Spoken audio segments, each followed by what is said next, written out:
Those were fundamentally the objections of the American, and they framed that as a national security threat to the United States interests. And this is carried on by the current administration. And finally, a major win for tax advocacy. The National Treasury has made a U-turn, deciding to reconsider its controversial plan to scrap a tax exemption on foreign retirement benefits for South African residents. The initial proposal would have meant that pensions earned by professionals and retirees from the time working abroad would suddenly become taxable here. The move was fiercely opposed by industry bodies, including the South African Institute of Taxation, who argued it would make the country less attractive to skilled immigrants and returning expats.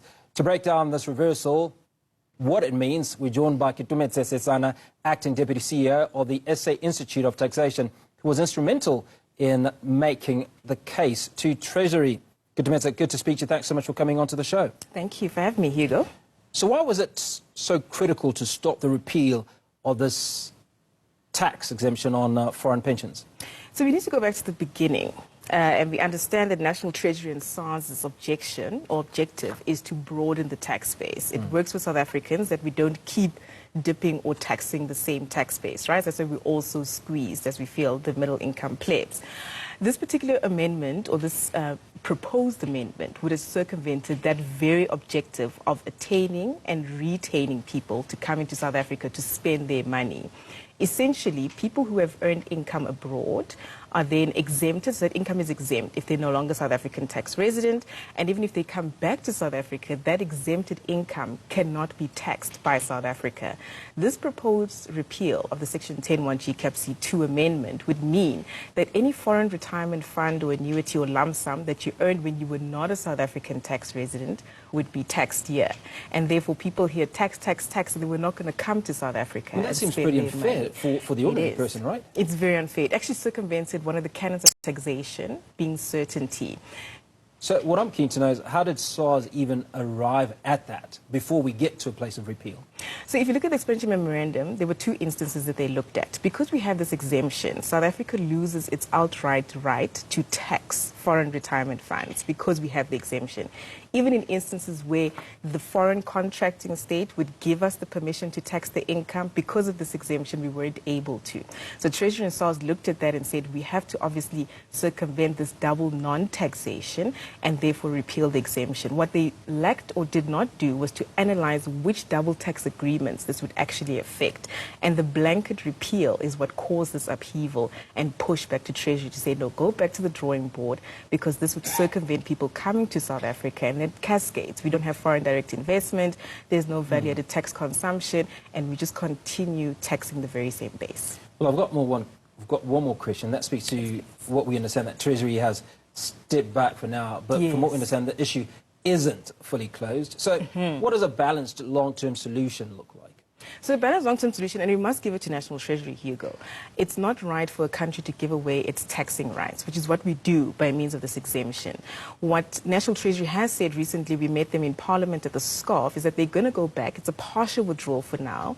They're going to be looking at which double tax agreements actually place us in this position where we give away our taxing rights, and what the quantum is of the revenue that we're foregoing to the fiscus.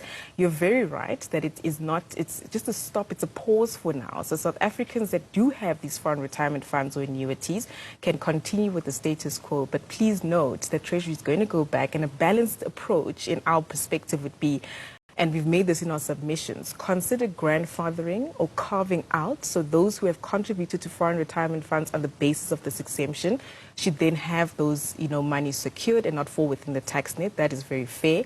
And if this is going to apply, this taxation will of course apply. It should be from years of assessment beginning, for example, 1 Jan 2027 going forward. It should not apply retrospectively, just so we can have that certainty for taxpayers.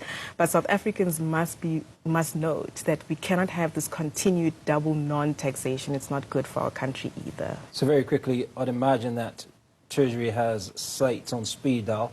So yes, these conversations, which are constructive, will be ongoing? Yes, they are ongoing. So we can confirm that the DDG has mentioned that there will be consultation on this. For now, the status quo remains, but as SAIT, we will of course be involved in those conversations to ensure that an effective solution is reached and the right amount of tax is paid. Okay, and a word of advice to those that potentially could be impacted by future decisions?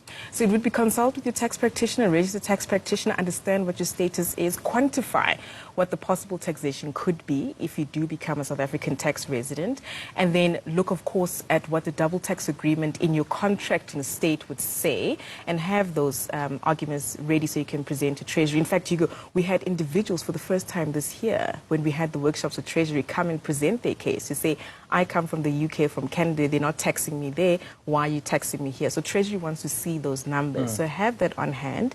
If you'd like us to advocate for you, we're welcome to do so. But for now, status quo remains. Well, you've done great in terms of advocacy. Keitumetse, thank you so much for coming onto the show. Thank you for having us. Keitumetse Sesana, Acting Deputy CEO of the South African Institute of Taxation, was instrumental in making a case